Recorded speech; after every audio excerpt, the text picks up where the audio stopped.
Of the Final Bell. I'm joined today by my co-host, of course, Trevor O'Connor. Wow. And our guest today is Steve Skalkowski from Astral Float Spas and Extreme Muscle Products, EMP. We're going to get into some pretty cool chats about everything. I'm excited to have you here, buddy. Good to have you. Absolutely. Thank you very much. Yeah, of course. So last night we had LFA fights. LFA 5. LFA 5, and I know that you attended LFA 5. I was in the crowd, yes. And I sat as a spectator, not in the press area. Weird. So I got a different perspective. Weird, isn't it? It's different. What did you think of the fights? Actually, the fights were probably some of the better fights I've seen on a Colorado card that was showcased in a while. Mm-hmm. I felt bad for Colorado MMA. Because we took a lot of losses last night. Yeah, but those guys were good, man. The guy that Chris Holcomb fought, he was something. He was long. He kept the fight long, and he was so much faster. You know, I noticed the speed immediately right away when I was watching that fight. And he stuck that jab on him all night. Oh, yeah. I honestly, I was sitting one row in front of Chris's family. Oh. They were behind me. And I was pulling for Chris just as much as they were. And throughout the entire fight, I was just waiting for Chris to be able to actually hit the double. But that lefty feel is so weird to go out that direction. Yeah. And he kept ending up with kind of, a hope and a prayer single that the kid kept slipping his leg on. Yeah. I just wanted to see one double leg blast to the mat to see Chris actually get a work. I found that Chris was a little tentative last night.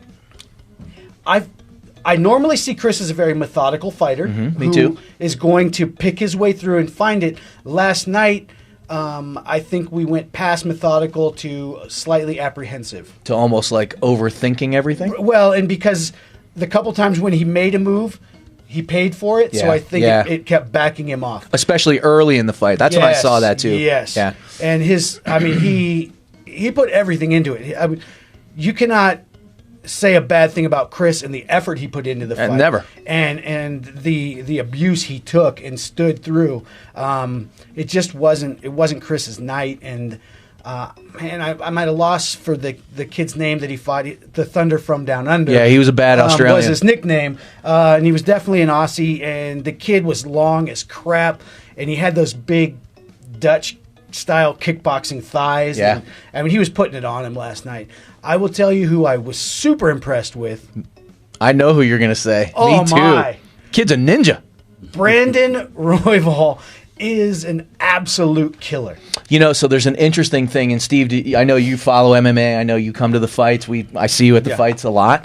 But Brandon Royval is one of those kids out of Factory X that is an up-and-coming fighter, really kind of making that fast track to bigger level. Never an easy fight either. Never an easy fight. But he's, down here, he really just ripped through everybody so quickly that it was a matter of, okay, this kid has to have some better competition.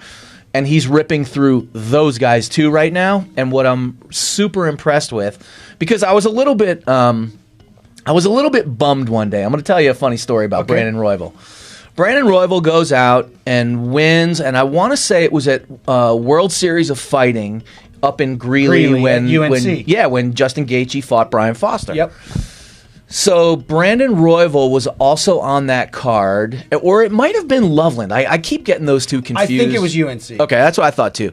But he beats his guy in a good fight, but he beats him, pretty soundly at that point. Sure. And he gets on the mic, and this is a real opportunity, and we're going to talk about this a little bit because there's a real opportunity when a fighter wins a fight because all eyes are on you and the mic's on you. They give you the mic. And this is your chance Right. to kind of make something happen next for you, right?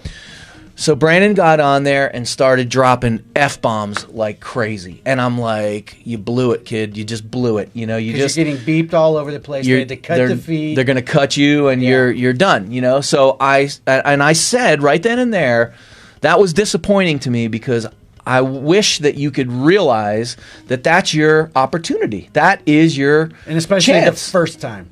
The first big time, Last night he got on the microphone, erased all the F-bombs, really cleaned up the whole post-fight speech, But what he did was he said, I want bigger and better fights, blah, blah, blah. I'm here to, stay and all that.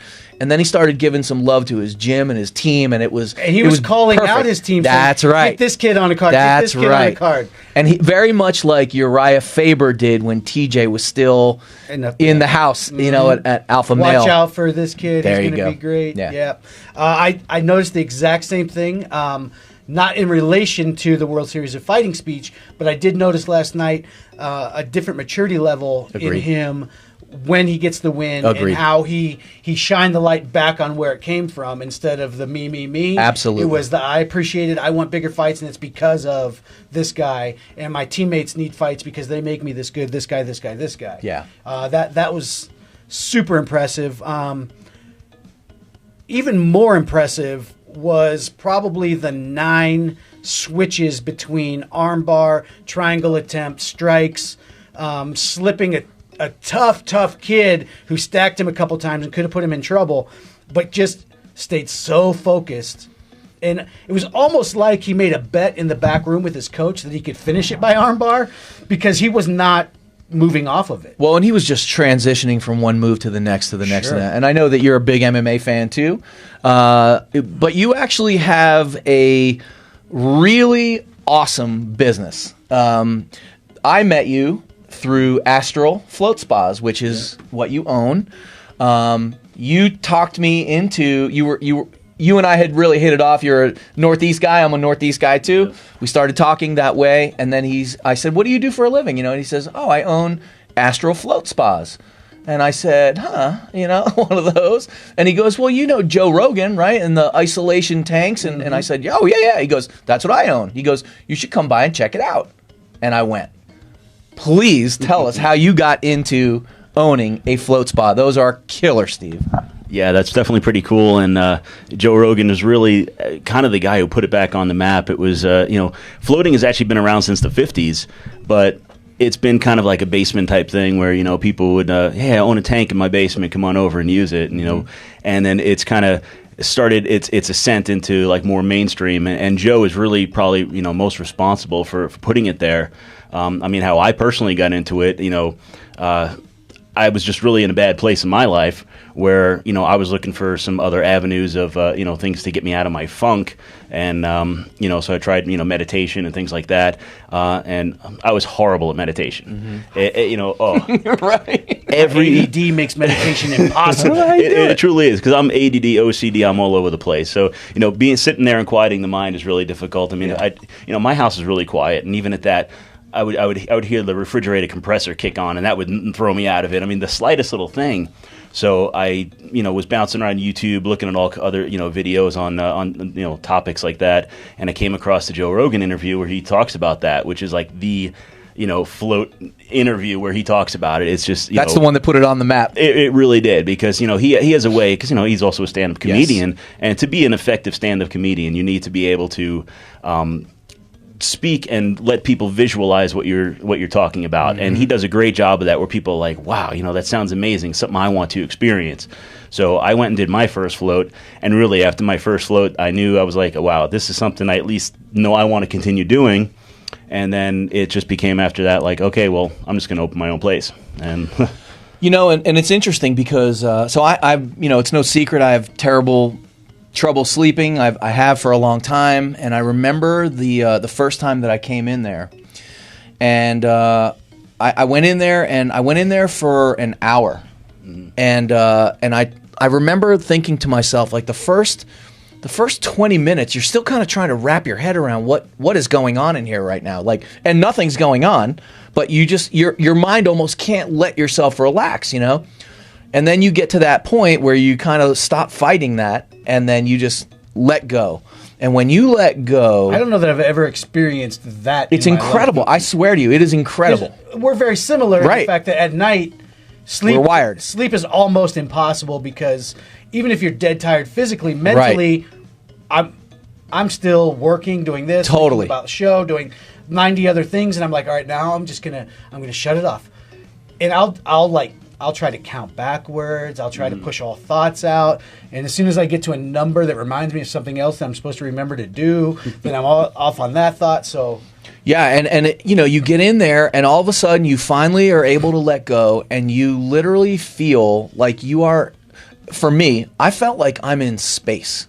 I felt like I'm in space, and I'm literally just kind of floating on a cloud. I mean, that's really what I felt like. Is it pitch black? Completely walk us through this. This is amazing. Yeah, because there's some people we might have even got ahead of ourselves where they don't know what it That's is. right. Take us through it. I mean, at the very basics, you have a big tank. There's about 10 inches of water, 850 pounds of Epsom salt in there to allow you to be able to float. So it's therapeutic to start with. Yeah, absolutely. I mean, how many people, especially fighters out there, take Epsom salt baths because it's good for their muscles.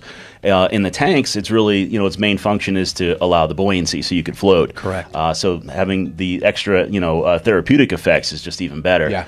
And the water's heated to skin temperature, which that's important too, because that creates that environment like you talked about where you feel like you're in space. Because if you're laying in something that's either a little colder or a little hotter, you're going to feel the temperature difference. No doubt. But when like we've all stuck our finger in a cup of water or something, and if it's like, room temperature or skin temperature, you don't even feel like your finger's in anything. So it's the same idea. And your whole body's in there and you're floating completely weightless. There's no pressure points anywhere because you're just floating. Yeah. And, being in the dark and the quiet, it just, it automatically takes you to that other place and it still takes a little while. Like if you get in there and expect you to like instantly like just, zone out to another place, it's not going to happen. That was going to be my question. How many times or how soon does someone who maybe mentally doesn't shut down very well, do you normally find that? Like how long do they need? Right. Because for me, I feel like the first 20 minutes would be almost panic.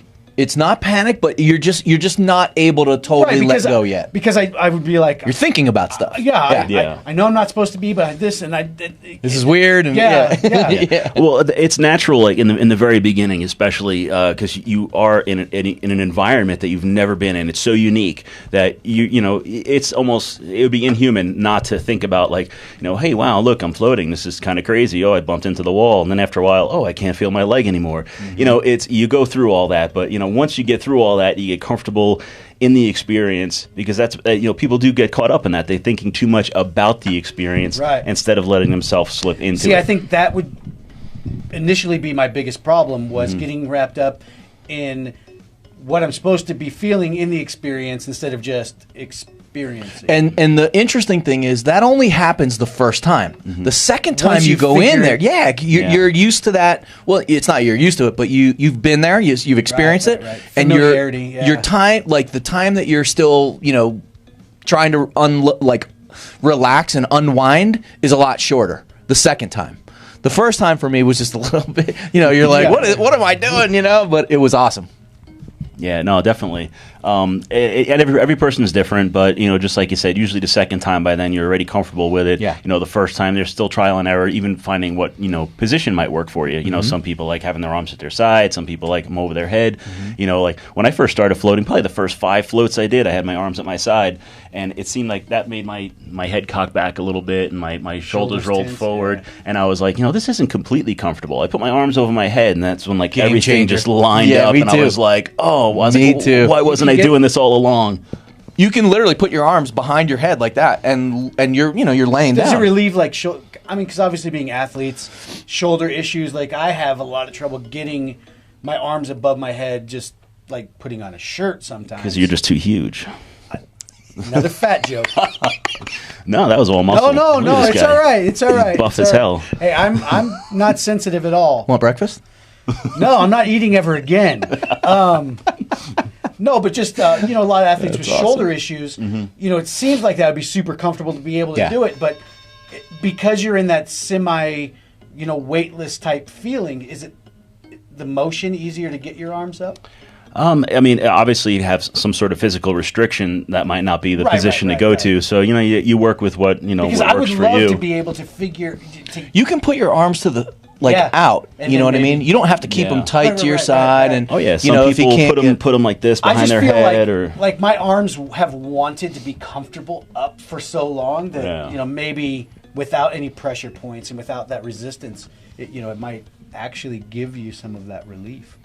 Oh, absolutely. And, people come in there with all kinds of, physical ailments, because that's what's cool about it, too, is everybody comes in for a different reason, because it hits mind, body, and soul. Mm-hmm. But some people are just coming in for physical benefits. Maybe they're looking for some pain relief or, or recovering from an injury. And then you get folks that come in there just for, mental benefits. They're looking for an environment to just really get, like some meditation high-level thought, almost. And then the meditation that crowd. That was immediately one of my first thoughts is I would love to be able to disconnect and semi-meditate or just really get in tune spiritually with myself again. Yeah. And it seems like removing all external stimuli. That's exactly what you're doing. Would be the way to do it. Oh, absolutely. Isolation, sensory deprivation tank. That's what it is. I get like professional musicians that come in and they're just looking to focus on something, or someone, a writer who's writing a book. He has writer's block. He can't think of the next chapter. He goes in there and he's just got such a level of focus and clarity and creativity. He comes out of that tank and he's like, "Where's my typewriter? I need to get going." He's got so many ideas flowing. It's but it really has been incredibly beneficial to our fight community too, because our fight community has the aches and pains on a regular basis, of course. So the Epsom salts is that therapeutic, pain alleviator, for lack of better terms. Sure. But you're also able to really compartmentalize every component really of your life, especially your training, and it gives you the opportunity to almost visualize your fight before your fight happens, with all your stuff, kind of packed away to the side to really let you focus on the fight. Walk us through that process for fighters and what you've heard back from fighters in terms of feedback on really how it helps them get ready. Oh, absolutely. Again, it's that level of focus and clarity. When you go in there, it's like hitting the reset button. You come out there, it's like rebooting your computer or reinstalling the operating system. Everything's fresh. People walk out of there and they're just like, see the world differently almost. And, and if you have a specific event that you're focusing on, like someone before a fight, that really hones in on that, and they're able to just, like you said, visualize the fight almost. It's like, okay, this is how I'm going to approach it. This is what I'm going to do.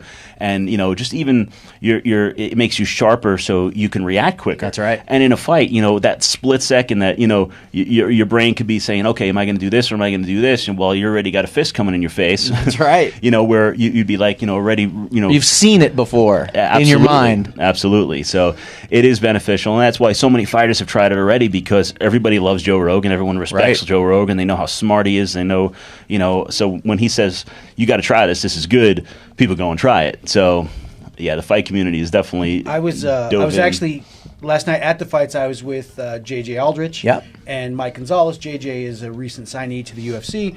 And I was telling her that you're going to be on the show today, and she was like, everybody is talking about that. She's like, I don't know, I don't even know what it would be like. She's like, but all the fighters are now talking about it. She's like, you should go do it and tell me about it, because I think she's, anything new, you're a little bit. I think it's interesting that you say that, because I think that anybody that really, and it doesn't matter, soccer moms, whoever it might be, everybody needs that relaxation component. At least part of your day needs to kind of be that me time that we talk about. But really having so me time to me is different than having that relaxation time. Yeah. Me time to me is I'm alone. I'm doing what I need to do. I'm focused on the job, but I'm not relaxed. That is a whole different animal, because you are you don't think about anything, like literally nothing. And yet at the same time, you are thinking about your whole life too, all at the same time. It's really it's been a game changer for me. I really, thank you for introducing me to it, because we talked about it when I met you at that networking event. You were like, you got to come try it, and I took him up on that offer. Right. And then I just started telling everybody. I wrote an article about it. And when we first kicked off the show, and we were talking about like one of the maybe the first guest you recommended was Steve, and the excitement level in which that you spoke of the float spa, I was like, we've got to have him. I have no idea, but absolutely. I mean, just the excitement level from you, which was completely authentic, made me instantly curious. I can't hide my shit, Right. No, seriously. I'm a little nutty like that. Well, some people are like, it's a cool product, not float, but any product, like, we should have him on. It's, it's pretty cool. And you're like, you have to do it. You were like, no, you don't understand. You have to do it. And I was like, I don't understand, but now I need to know. You have to give me that. Yeah. Where are you located? It's Parker, Colorado. Okay. So it's not too far from Denver. If you're in downtown, you can just head south, take Lincoln down to Parker Road, and make a right, and you're just about there. And then how do people get in touch with Astral Float Spas if they want to? They can call up at 303-635-6671 or check out the website. It's, of course, www.astralfloatspa.com. And, of course, you'll see the Joe Rogan video displayed prominently on the page, because that's really a hook. I mean, says again, it all. Yeah, I mean, people can't usually find the words to describe it, especially, quick. Like, we're kind of really going in depth here. But, like, if you just tell someone, hey, you got to try this, what do you do? Oh, you float in this tank full of water, and they're like, I don't get it. So yeah, it's true. Yeah, you really need to, doing the 30-minute or 30-second sail. It's hard to describe. Yeah. Yeah, but it's also one of those things too that it doesn't have limits. It doesn't have barriers. You can have people that are young. You can have people that are old. Females, males. People that are injured, people that are not injured. Are there any limitations? Are there any no-nos when floating? There really isn't. I have had kids as young as 8 years old which that kind of was a disaster. So I kind of upped the age to about 12, with a parent. The backstroke wasn't a good idea in there? Yeah, 8 years old, they have a little trouble following instructions and things like that.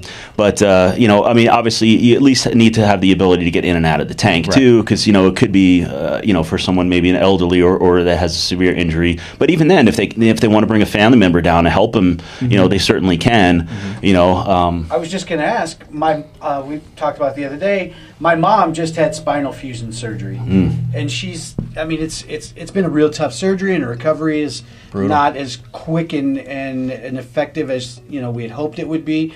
And when we were talking about it before, I was like, man, I wonder if, just the lack of pressure would aid her in recovery. Obviously not right now, because she's still got wounds that are sealing up, and they don't want any transfer of fluids into her body now. But even after, I would be very interested in seeing. She would love it, man. How her recovery would benefit from that feeling, because I think the biggest thing for her is she can't lay any way because she's uncomfortable. A pinch point, pressure. That's why I get a lot of pregnant women come in, because they have trouble sleeping. Absolutely. They can't find that comfortable position in bed. They get in there, the baby weight's off. There's no pressure points. They finally comfortable, and that's what I'm going to try to worry about, the baby weight. Congratulations! You got to get that off. You want breakfast? Am I not in my mic very well for you? Sorry, let me. I don't hear myself as well either, so it's kind of weird. Well, so we were kind of talking a little bit too about how, I know you're big with health being. You're very similar to Joe Rogan, actually. You have a lot of similarities, a lot of parallels. I don't have his money. Not maybe not yet. It's on its way. But you and I started talking quite a bit, before this, about extreme muscle products and about the incorporation of Q-Meric and CoQ10 into health and how it really applies today. Well, I did some research. I went to school and got one of those fancy degrees, and I did quite a bit of studying on Q-Meric and actually CoQ10 as well as part of our board reviews. So Steve and I had some really good chats about the benefits and actually what CoQ10 does and what Q-Meric does. So Steve created a product, a company really called Extreme Muscle Products, and one of the first inaugural supplements really is a hybrid or a blend of Q-Meric and CoQ10. And it's even got one other super potent, which is actually really the star of that product. If the other two weren't good enough, there's something in there called PQQ, all right? And it's a long name, pyroquinone, quinone, or something like that. It's most of these things are hard to pronounce, but PQQ for short. What's really, really exciting about that is that actually helps your body produce more mitochondria. Wow. Now, I don't know if you really understand the gravity of that, but that is huge. Your mitochondria in your cells is pretty much where all your energy comes from. You know, it helps produce the ATP to get your energy going, and that helps, you know, throughout your entire body. You know, anywhere where, of course, where you have the most mitochondria, which is actually in your heart and your brain, you're going to get the most effects. But it's everywhere. So I mean, by producing more mitochondria, now you know your heart's working better, your liver's working better, your kidneys are working better. Everything is just working better because it's got more energy on tap. And of course, the CoQ10 actually helps protect the mitochondria from oxidative damage. That's right. And of course, the turmeric is also a powerful anti-inflammatory, but also an antioxidant as well, which is now protecting those cells. So you just have these healthy, energized cells that just give you so much energy. And you know, like I've been using it now because I just launched a company in January, so I've been only using the product for a little over a month myself, and I could tell you I feel so much more energy throughout the day. And it's not like the energy that you get, like, you know, you take a pre-workout or a, you know caffeine, yeah, you're jittery and then you crash. This is like just great sustained energy all day, just like a better sense of well-being. I used to work, as you know, I work long hours at the spa. I'd come home at the end of the day and I'd be like, oh, I just want to sit on the couch and just do nothing, and I just have no energy. Now I come home and I'm like, okay, what else is there to do? I need to find something else to do. You know, conversely too, at night when you're ready to go to sleep, though, it's not like, you know, you're sitting there with your eyes wide open. You can still just go to sleep because you're using your body's natural biology. You're not, you know, overstimulating something, which that's not even healthy because you're actually creating more oxidative damage in your body by revving up all those systems. You know, and the interesting thing, to keep it somewhat simple for listeners and viewers, oxidative damage and antioxidants are essentially what prevents cells from replicating bad cells. And that is kind of how tumors begin.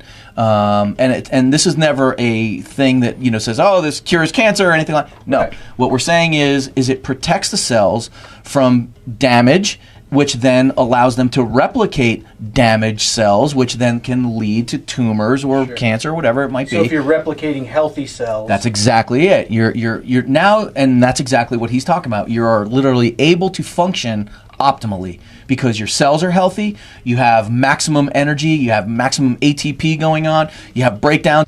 Cycle, if I remember my biology correct. This guy's good. So yeah, and turmeric has always been one of the biggest superfoods. It's an antioxidant for many, many, many years. My mom got me eating turmeric. My mom's Moroccan, so you know it was in our food all the time. But she used to always tell me, "Honey, eat more turmeric, eat more turmeric." And this is going back to when I was a little kid. Doesn't really have a taste, doesn't really have a flavor. It's got a really cool color, but you don't really taste it in food. And the health benefits are unbelievable. So how's the reception been so far? Has it been fantastic from the people that have tried it? Oh, absolutely. Everyone loves the product and, you know, love what it does. And that's what you need. You know, just like when I started the Float Center, you need that kind of snowball effect. Right. People actually come and actually do it to tell their friends, and they tell their friends. And that's kind of how it's going, because, you know, when you start out a company, you typically, unless you're backed with huge investors, you don't have huge pockets to go on an advertising, blitz. $1 million at marketing it so everybody thinks they need it, or you can put out a really great product that people get so excited about that they tell 20 people. Organic growth. Exactly. If you have a product that works, and that's why I'm happy to finally have something that it definitely works, and there's no doubts about it, and people are going to feel the effects. I mean, because how many times over the years, I've taken supplements all my life. Since high school, back when dibenzcoxide and stuff that probably isn't even around anymore. So when EAS used to come out with their supplement guide every year, that thing was like this thick. I used to read it cover to cover. Wow. Taking all kinds of different supplements over my lifetime, and hardly ever seeing or feeling anything. Probably creatine's the only thing that I've ever taken that I was like, wow, I actually see and feel a difference. Everything else, it's like, well, I hope it's working. They say that it's supposed to be doing this. Is it doing this? I don't really know. But there's another $50 down the drain, another $50. But tell me I got to keep taking it though. Yeah, exactly. And so how did you even come to this? Because your background is, you were obviously operating a float center and had plenty of customers. Every time I go in there's plenty of customers in there.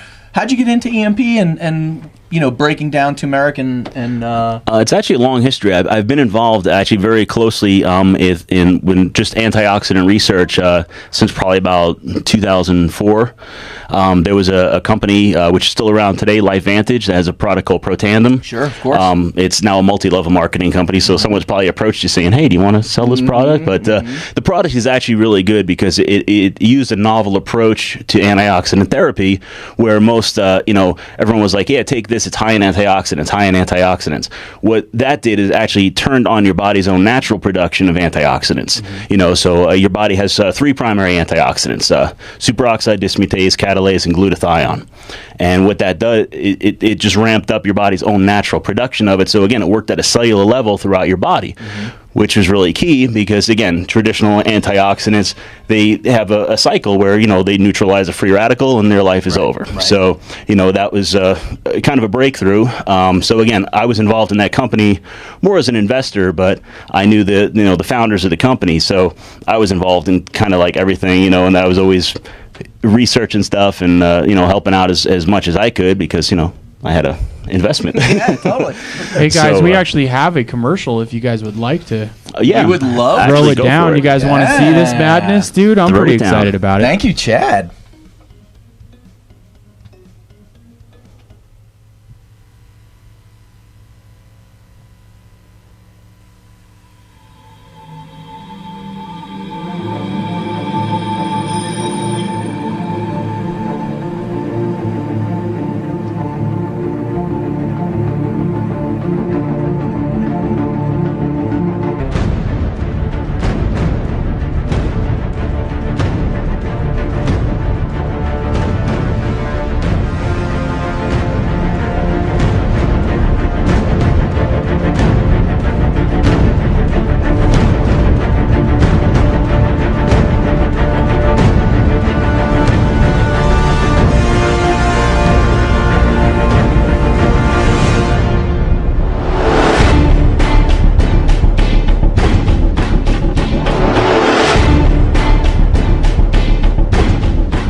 Thank you, buddy. What'd you think of that commercial, Chad? I thought it was pretty well produced for being for describing understanding what it is. PQQ. I think it did well. Uh-oh. Takes us. There you go. That must have been the next one. We were about to understand PQQ on a very deep level because that was a very serious voice. Yes, yeah. That guy has some kind of PhD, I think. Yeah. So I guess my question is are there any types of contraindications to taking this at all? Are there dietary restrictions of any kind with this? Or is there any no-nos? No, not that I'm aware of yet. Okay. If someone calls me up and says, "Hey, I just grew an arm out of my head," and I think, I was taking your product. I'm not really sure if that did it, but told you it works. But it's huge on the curls. So let's kind of it's a fight show. Let's relay this back to fighting. How can that product from EMP help a fighter that's training basically every day? And also, it's USADA clear, I'm sure, right? The testing body for... We'll get back to you on that. Okay. Yeah, we'll get back to you. Actually, I was thinking about submitting that to get NSF approved, so professionals, sports can use it. But that's probably a little bit down the road, maybe by next year or something like that. But fighters can definitely because like we talked about, it really kind of gives you all the extra added energy throughout the body, natural energy, and gets all your organs working better. And the cognitive improvement in that, I mean, my brain has been functioning like a finely tuned machine since taking that thing, which is unbelievable. That was my next question. Does it have kind of a neurotropic effect as far as... Yeah, PQQ is definitely on the list considered as a neurotropic. So just because of the, because it actually does help protect neurons as well. So that all adds to the whole synergy. Beautiful. I mean, look, I think it's important. And here's the thing, especially with USADA, like you just brought up. That's a great point, by the way. With the way that USADA is literally coming in and dropping the hammer on MMA fighters right now, I think it's almost it's like a timing is perfect type thing for a natural base product. Right. You know what I mean? That really enhances your cognitive health, number one, but really your natural health. That's the goal with everything. I mean, a supplement is great if you're taking it and it helps you and all that stuff. But if it's not a natural type of health benefit to you, as soon as you stop taking the supplement, you're done with that type of great feeling, you know? So I love seeing natural products that come in that literally kind of take a natural approach and really create a health component for people based on natural things that we would find in foods. It almost appears to... just on a very simplistic level, from what it almost retrains your body to start doing things the right way again. Yeah. Instead of all the crap that we put in our bodies, and I'm horribly guilty of it. Oh, yeah. You know, energy drinks and every supplement that gets handed out everywhere. Most of those make your body stop producing what it's supposed to produce naturally because it's giving it to you synthetically. Right. This appears to teach your body to produce the right stuff the right way. Naturally done. Yeah. So, so we have these interesting topics coming up of fighters and health. And, Chris Cyborg was this week actually cleared from her USADA violation, essentially. Right. What are your thoughts on Chris Cyborg, the unfair scrutiny that she's gotten, the fact that she is a clean fighter now, and the science and the testing proves that now? I mean, Steve, what's your take on Chris Cyborg? Hey, I mean, you can't take anything away from her talent. If she took some things in the past that knocked her out of things, best fighter in the world to you? I don't know. I'm still upset about Ronda Rousey, but that's a Really? different story. I really, I mean, I don't know. It's the same as going back in the day with Mike Tyson, seeing someone so dominant that just mows down opponents. And then I still remember sitting there watching Buster Douglas of all people knock him out. It was like on antihistamines. With your jaw down, and it was the same thing watching the Holly Holm fight. And after that, I was like, okay, it was a fluke. And I thought maybe actually Ronda's ego had gotten into it because Holly was definitely a better boxer, and she didn't really go for the takedowns in that fight, and she wanted to stand toe to toe. And I think again that was her ego saying, you know what. I know she's a better boxer, but I'm going to outbox her this fight. Biggest mistake you watch fighters make over and over every again. time. Yeah. So I thought that was her downfall in that fight. I was like, okay, she's gonna learn from that, and then she's gonna come back, strong. And then, well, we all saw what happened. We all saw what happened. She ran into the future. That's exactly what happened. Yeah. Oh no, absolutely. I would agree with that too. Where she's been around long enough where folks have got to watch tape on her and see and say, okay, now we know how to combat her. But at the same time, we've discussed this in prior episodes, you have to evolve as a fighter, especially, somewhat one-dimensional fighters at least have to evolve to be able to compete in all aspects of fighting. You can't be the greatest judo MMA fighter in the world because eventually the field passes you by. They all become decent enough at defending judo, but they're also well-rounded in Muay Thai, and their jiu-jitsu is great, and the boxers are coming out of the woodwork like crazy. And I think that that Ron and I are somewhat in an agreement that the talent level quickly passed her by, like in the blink of an eye. Absolutely. She was the most dominant fighter, but she didn't evolve as fast as the field was evolving, and she was passed by like so quickly that no one understood why or how it happened. I also thought that the specialties, like the I mean, obviously Holly Holm is a pure striker. I mean, wrestling or ground game, she's a fish out of water. We saw that.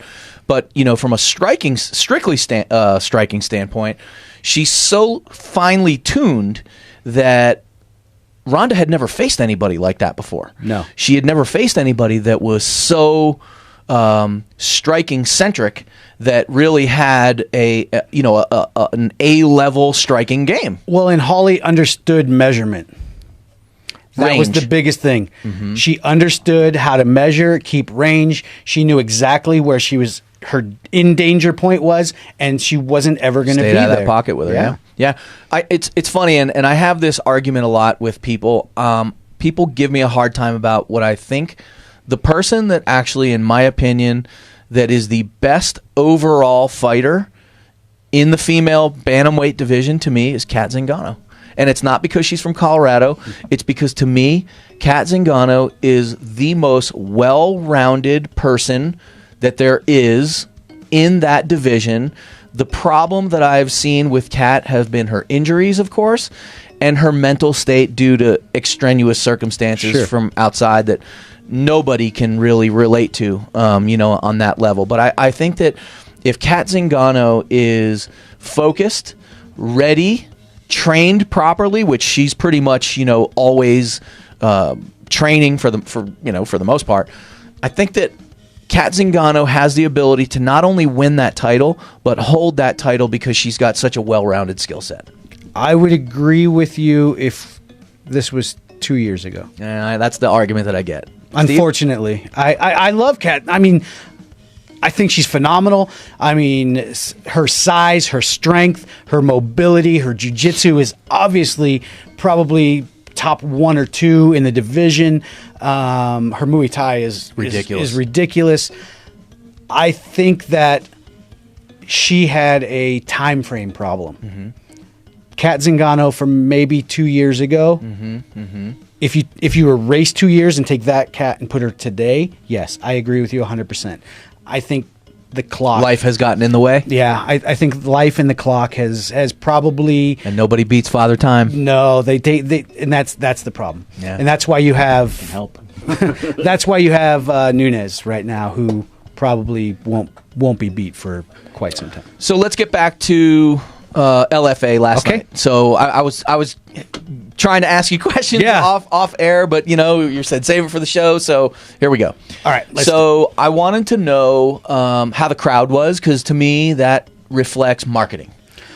So tell me how the crowd was. The crowd was okay. Give me a scale of 1 to 10. As far as attendance, I'll give it a 6.5. Ooh.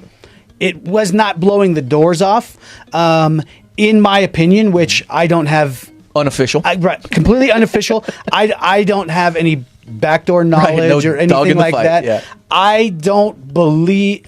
I truly believe that some of these regional promotions that are getting TV time are more heavily relying on the TV money instead of the gate. They're not pushing the gate as hard as you would think, or as they did when they came up. So I think that somewhat the seats were filled by day of, let's get this place full. Here's 10 tickets. Give some tickets to your friends. It was still a good crowd. It was maybe it was a 6.5 to 7. It definitely, the energy level, because there was a lot of Colorado fighters, was really good at times, but at other times you could look around and see that it wasn't full of fight fans. I would say it was corporate stuff. Somewhat. This company gave some sponsor dollars. They had a block of tickets. They gave them to their employees, who were like, "Get him with the arm bar," while they were standing. Free bird. Yeah. Very, but at times the Colorado MMA fans really showed up, and then they brought it. That was awesome. Did you see? I tried to play through. I was really, really, really disappointed in the fact that a lot of the Colorado fighters didn't get to display at their best, the talent level that really is here. So we talk about opportunities a lot. And Steve, jump in on this too. We talk about opportunities a lot when you see a local Colorado fighter in a regional big feeder show like LFA is. And LFA, we should describe, is the #1 feeder show to the UFC. They are the AAA of UFC. That's right. Basically, you're playing AAA ball at that point. So when you see a situation like fighters not getting or not making the most of that opportunity, what goes through? So you're a little different than us. We are kind of tied into the fight scene a little bit more. how do you see Colorado fighters? You know that you see this guy comes in and float with you and starts taking EMP, and you get to know these guys, and then you go see them fight in these big regional shows where they really get that opportunity to shine on big time TV, and they don't take advantage of that opportunity.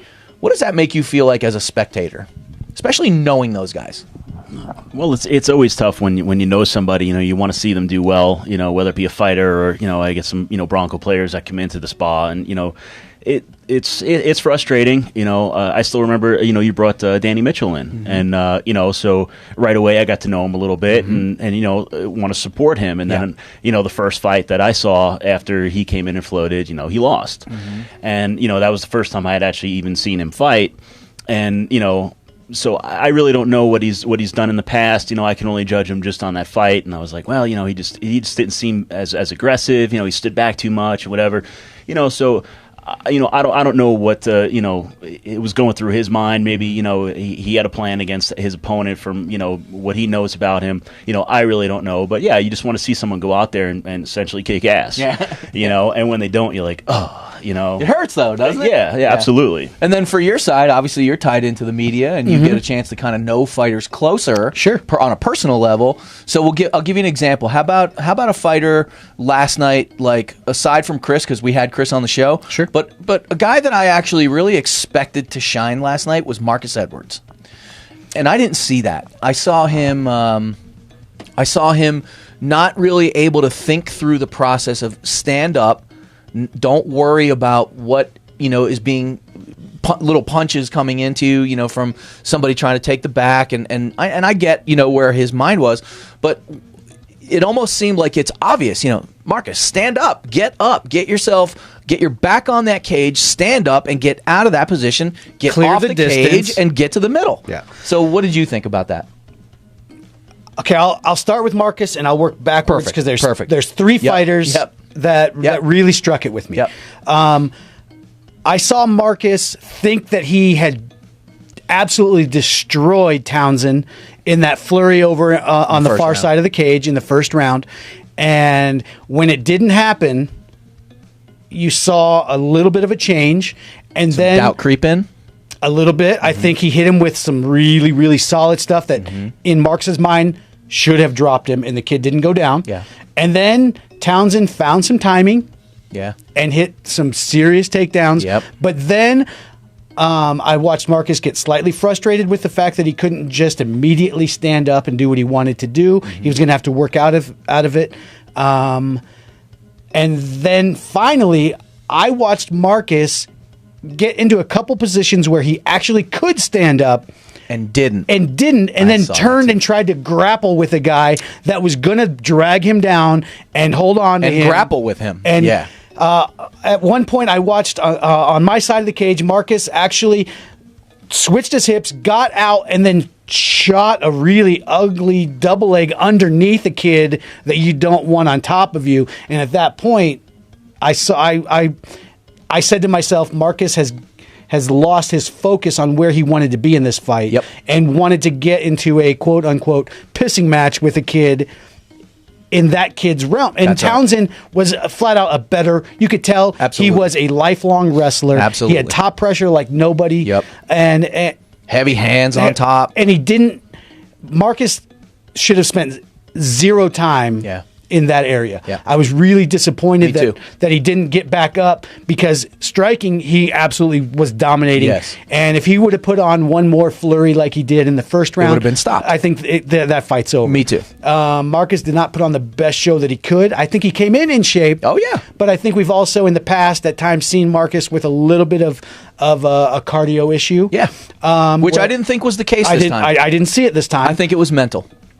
And getting drugged down like that is never easy on anybody. Right. Getting held down is the worst feeling in the world. Moving backwards to a guy that we both really love and want to see do well in Corey Sandhagen. Yep. The apprehension in Corey was an issue to me. I saw the same thing. Corey, when his hips are moving and he goes Corey, hands down, little head wiggle going on, and the hip feint that he does, he absolutely destroys people. And there were bursts of that, but for some reason it felt like he was so apprehensive. Instead of taking control, he was a more defensive fighter, which is not his style in the past, in my opinion. I'm with you. I wanted to see his legs go. And there were a couple times where I saw the little looping hook followed by a leg kick, followed by a head kick that really worked, and then he'd back off of it forever and it didn't work. I saw another time where the kid came in and defensively, he defended a takedown through a leg kick and still caught the kid with a little uppercut on the way out, which is the Corey that I love to see. He just was apprehensive to me. He wasn't the aggressive, forward-moving Corey Sandhagen that we've come to know in Colorado, that I wanted to really see shine on that stage. He'll come back and be just fine. I agree with that. He'll correct that. I think that's actually going to be the best thing that ever happened to him, because that loss is going to change his aggressiveness in the cage. He'll watch that fight compared to other fights and go, yep, I wasn't pushing. And let's make no mistake about it. He is a next level fighter. Absolutely. He's a guy, to me, that goes into the UFC and he makes an impact immediately, only if he's aggressive. Right. If he's tentative, I see that other guys taking that opportunity to take that, that space in the cage, right, and create that illusion for the judges that they're the aggressor. Right. Even if they're getting hit more, they're moving forward, and it doesn't. I scored it exactly as it came out. Me too, I was a little bit worried on national TV that we were going to get a hometown win for Corey. Me too. And it wasn't going to be a good-looking hometown win, because then people would question the legitimacy of his record. I agree. It was a loss that should have been and was exactly scored right, in my opinion. And then moving to the third fight that I really wanted to see, I wanted to see Eric Grant really destroy in the way that he did with Peter Straub. I was really somewhat flabbergasted in the fact that he didn't shine like he could. Yeah. Now I'm going to lose the kids. It was the Russian kid from Factory X that he fought, that usually is a very aggressive, somewhat over-aggressive fighter that played it back defensively, took the angles, caught Eric in a lot of places. You don't see Eric go to decision, because he's such an explosive fighter, but it wasn't his night, and I think he also played it very safe. I was just going to say. He fought not to lose, instead of the Eric Grant that you watch that has been just comes out and comes after people. I'm going to win or lose in a very dynamic, exciting way, which we both talked about. Be that guy. Yeah. And I think Eric was very reserved, fought not to lose instead of fought to put on a show. Yeah. I think it's interesting, too, because, Colorado fighters, I almost don't think that they realize that Colorado's got one of the best MMA markets in the world. Sure. And I don't think that they realize these that they big are promotions aren't going everywhere. No, they're not. And we get them here a lot. UFC was just here a month ago. We get UFC, we get World Series of Fighting, we get LFA. Glory. Other cities aren't. Love. Yeah. I love Glory. Yeah. Other cities aren't getting that. They're not getting all of those in their town in a 5 or 6 month period. So, Steve, let me ask you this question. Prior to coming, how long have you been in Colorado? A little over 15 years now. Okay. Prior to that, were you into MMA at all? Did you ever get into MMA? Just really watching it on TV. Probably Chuck Liddell was the guy that really got me super interested. Again, I guess I like those people that come in and just kick ass. Killers. So, yeah, absolutely. So, again, it was kind of when I started to see him go downhill. But again, we could probably all agree that, a lot of the partying and the fame that, kind of contributed to legendary partying. Looking like a guy that they called that day at 2 and he got off the couch. All right, I'll come like fight. Roy Nelson. Yeah. That was the thing about Chuck. He looked like every guy that lived in America, Yeah, with a mohawk. Right, and he would just, they would just go, hey, anybody want to fight? And he would be like, I'll do it. But he would come to and then he would just head off. Then he would just destroy people. I love those types of fighters too. And we got 5 minutes left, so we are excited. And so one of the things I wanted to kind of talk a little bit about with EMP and with Astral Float Spas is what is the best way to incorporate both?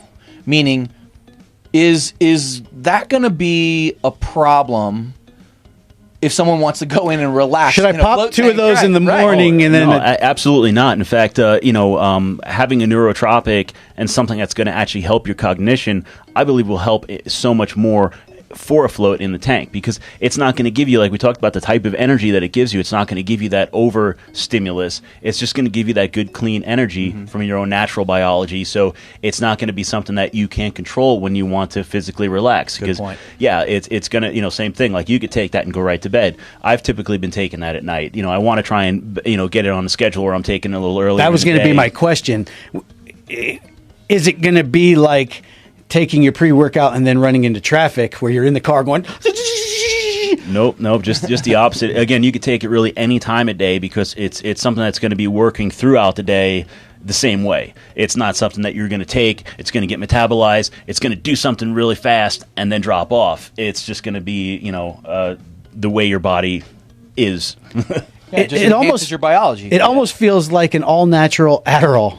Kind of. Like the description is the mental focus, right. The increased energy, but obviously not putting big holes in my brain at the same time. So how can people buy EMP, number one, and then how can we help you even more?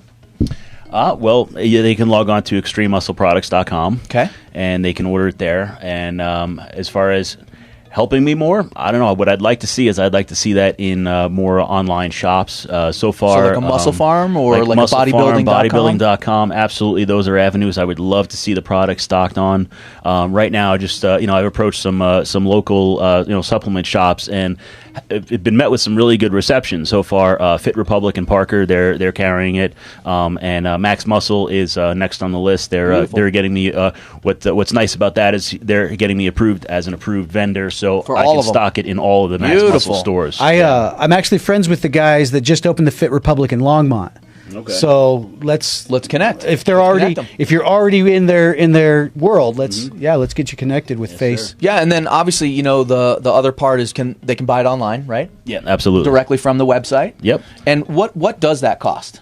Right now it's about $29, and what I can do is cheap. And what I can do too, and I just thought of this right now. So like, if anyone's watching this, don't use it right now. I want to put a coupon code out there for like free shipping or something like that. So you could put that up later if you want, and I'll probably just put the coupon code like World Viral or something like that. Perfect. And people can enter that in at checkout and free shipping. So that's fantastic. And then what about putting it in MMA gyms? Is that an idea, or is that something? Absolutely. I want to see it in as many places as possible. All right, so if there's any MMA gyms that are looking to help their fighters with some brain function, cognitive brain function naturally, let's get those. Most of them have pro shops. Yeah, that's what I mean. Let's get them in touch with Steve and Extreme Muscle Products, and let's get those guys stocking that on the shelf. And again, like I said, it's really a very natural product anyway. You'd be able to buy it off of the shelf and get CoQ10 separately and buy Q-Meric and get that separately. But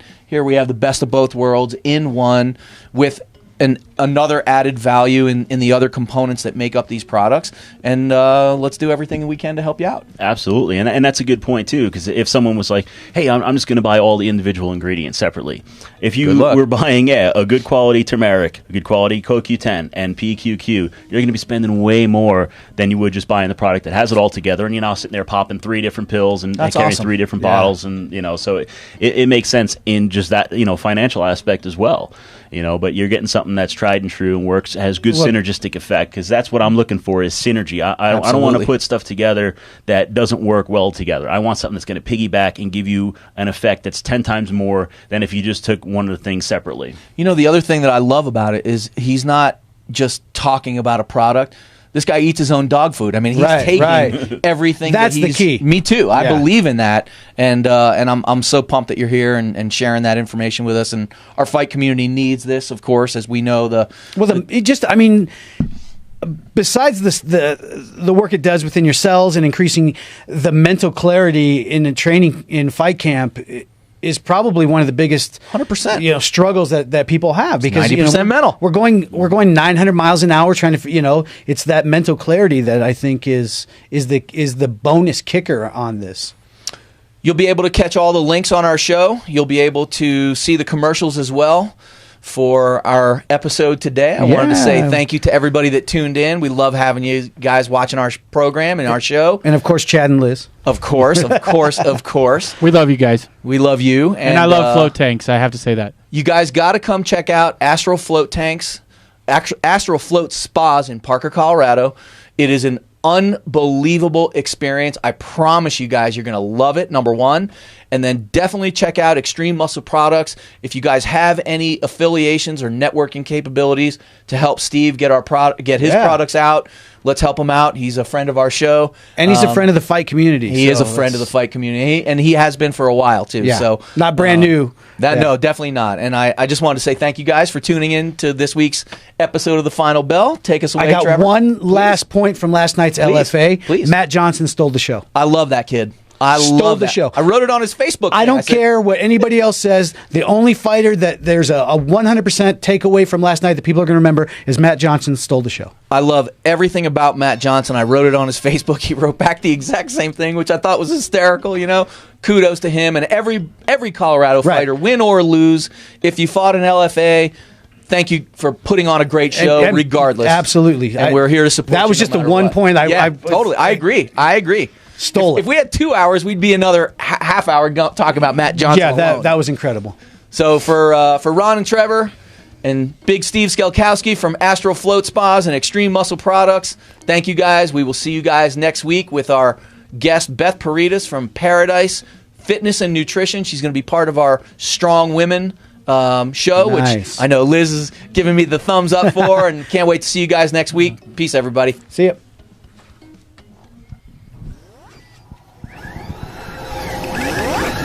Wow. That was...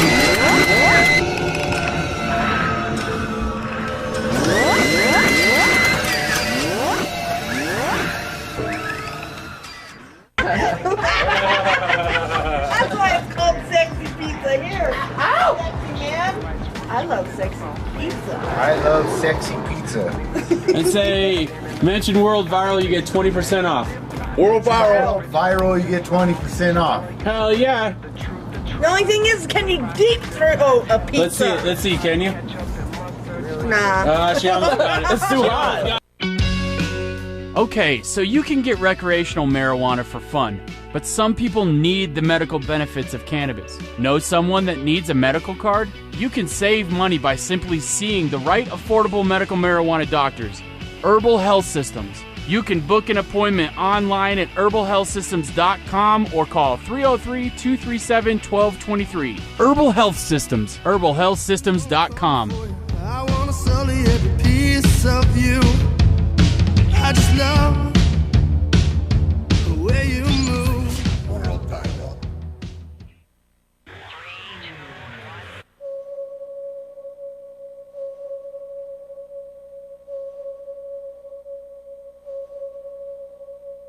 Colorado Harvest Company.